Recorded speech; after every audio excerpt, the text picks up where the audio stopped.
I used to live in a 3-story house with my parents, younger sibling, and our dog. We moved into this house a few months before my younger sibling was born. And that was when we first met the neighbours across the street. Lucas, who was the oldest child in their family, was always a bit strange. But there were some aspects of his personality that were more than just strange. They were straight up disturbing. It would take hours to cover everything, so I'm just going to get straight to the point. I'm almost positive that Lucas has been inside of our house in the middle of the night. Our house was built up on a hill, so it looked like it was only 2 stories from the front, and the basement was connected to the backyard. Despite this, my family was terrible about making sure all of the basement doors were locked. My younger sibling and I would always go in and out when we were playing in the backyard, or someone would go down to let the dog out, and we would end up forgetting to lock one of the doors before bed. We also lived in a safe area where it was common for people to leave their doors unlocked. However, my family did always lock the door leading down to the basement every night, along with all of the other doors on the main level of the house. I had a messed up sleep schedule back then, so I would usually still be awake at 3 or 4 in the morning. There are 2 specific instances that happened very late at night, which make me think that Lucas had been inside of our house without our knowing. One night, I was in my bedroom on the upper level of the house. It was probably around 2:30 in the morning when I suddenly heard the sound of an angry growl coming from downstairs. Thinking that my dog had spotted a cat in the front yard, I quickly rushed downstairs to stop him from barking and waking up my entire family. This kind of thing would happen every now and then, so I wasn't thinking too much of it at the time. But instead of going downstairs and finding my dog by the front window, I found him by the locked door that leads down to the basement. The fur on the back of his neck was standing up, and his nose was pressed to the bottom of the door. I instantly froze when I realised what was happening. There was something, or someone, on the other side of the basement door. I was barely a teenager at the time, so I began to panic and started making my way upstairs as quietly as possible. I woke up both of my parents, but neither of them took me very seriously. My dad just assumed that my dog was hearing random noises coming from outside, but he did eventually go down to check things out. He said that everything downstairs looked normal, but he also mentioned that we forgot to lock one of the basement doors that night. Then there was another time that I was up late in my room, but this time, instead of hearing my dog growling, I heard a loud bark that echoed through the entire house. The sound was sudden and intense, similar to a gunshot, and it almost made me jump out of my chair. Assuming again that my dog had seen a cat outside, I quickly looked out of my bedroom window and tried to spot whatever he was barking at. My heart suddenly dropped when instead of seeing a cat, I saw Lucas running out of our front yard in the pitch black. I watched him run across the street and back towards his own house before I rushed to close the curtains and duck out of sight. I remember sitting there, struggling to process what I'd just seen and questioning why Lucas would be in our yard in the middle of the night. I told my mum about it the very next morning, and she said that she would bring it up to Lucas's mum. Because of these 2 instances, and because of other details that I can't include, I'm 99.9% sure that Lucas has been inside of our house in the middle of the night. If you knew the entire story behind this family, then you would also find the thought of this to be extremely disturbing. I do want to mention that all this happened years ago. My family no longer lives in that house, and those neighbours across the street are doing fine. But looking back on everything now, I'm realising just how creepy this situation truly was. This has literally just happened to me about an hour ago as I'm driving back home from work. As I'm at an intersection not too far from my house, there was a car from the opposite side of the road turning into where I'm going, and we almost hit each other. We both stopped on time, and it was no biggie. And the guy in the car is noticeably yelling at me from inside his car while sticking his middle finger up at me. So I let him go ahead, and I thought that would be the end of the road rage for tonight. Boy, was I wrong. Immediately after I let the guy through, Behind him was a car turning very fast, so I accelerated and quickly got in front of him. Not out of ego or anything.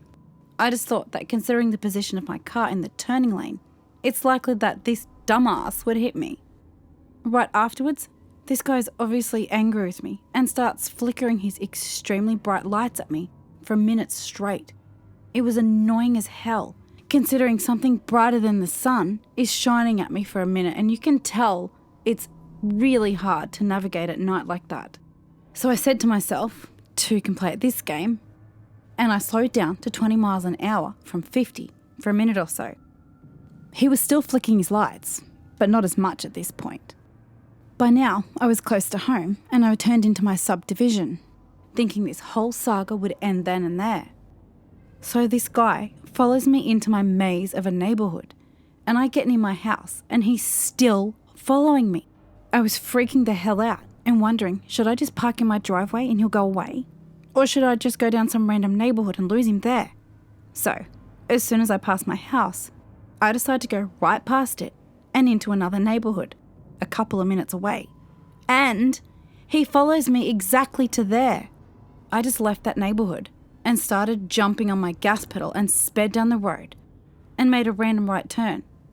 Now he's still following me, but it's a red light for him, so thankfully he stops, and after that he lost me.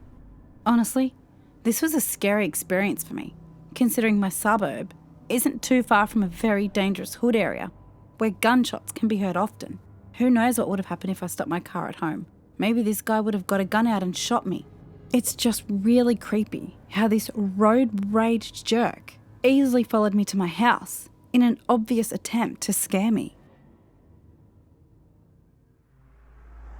This happened about 10 years ago when I was around 18 years old. I'd met up with some friends after work and was making my way home around 11 p.m. I wasn't far from my house when I walked past a man going the other way.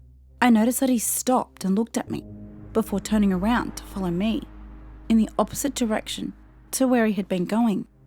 I thought it was weird, but I was and am fairly oblivious sometimes, so, rather stupidly, just kept walking home. At the time, my front door was in a badly lit alley, and it was as I turned down there, I noticed this man was still following me. He was keeping his distance, but I saw him peeking around the corner of the street as I started walking down. I may be oblivious, but someone staring at me from behind a corner after following me for a while was enough to set me off. I panicked and decided I just wanted to get somewhere safe. I started quick walking into the alley to get to my door as fast as possible. My brother was a fisherman at the time who often brought his work home, so we had a few large fishing weights about 1 foot long and 1 inch thick by our front door. Still in fight or flight mode, I picked one up and turned to face the front of the alley. When the man turned to enter the alley, I looked at him and shouted, "Excuse me, why the hell are you following me?" Looking back now, it maybe wasn't the best move, but thankfully it worked. He turned around and left. The whole thing shook me up a little, so I went home and crashed from the adrenaline.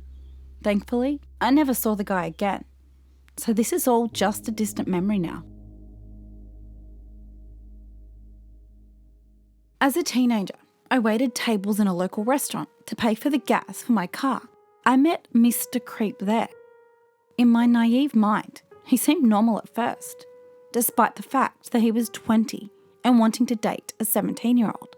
Leaving my job after dark scared me. So I told myself to get in my car, shut the door, and lock it in one fluid motion. It made me feel safe. One night, I was leaving work and had just gotten into my car when Mr. Creep seemed to just appear out of nowhere, yanking my door handle and trying to open it. I looked into his eyes in the split second before he smiled, and what I saw absolutely chilled my bones. I don't know how to describe the evil I saw. From then on, I was terrified of him, but I didn't let on because I was afraid of what he might do if I told him I never wanted to see him again. After this, he constantly lied to try to impress me and tried to invent ways of being alone with me. But my instinct was to run, so I avoided him. About 2 weeks after this incident, the restaurant got robbed and there was significant evidence against Mr. Creep. Just not the kind that allowed the cops to charge him. I sent all of my text conversations with Mr. Creep to the police chief in hopes it would help. Mr. Creep slithered away after that, but I always looked over my shoulder. About 5 years ago, he messaged me on Facebook out of the blue. He went on about his top secret military clearance, as well as a huge acreage he owned. It made me nervous, and I felt like he was trying to spring a trap or something, but I tried to put it out of my mind. Then today, I was looking at posts about an unsolved murder when I saw his mugshot. He's now facing murder charges, as well as 2 other violent felony charges. I'm so glad to know he's locked up, but so overwhelmed about how correct my instincts about Mr. Creep were. I feel like I escaped him.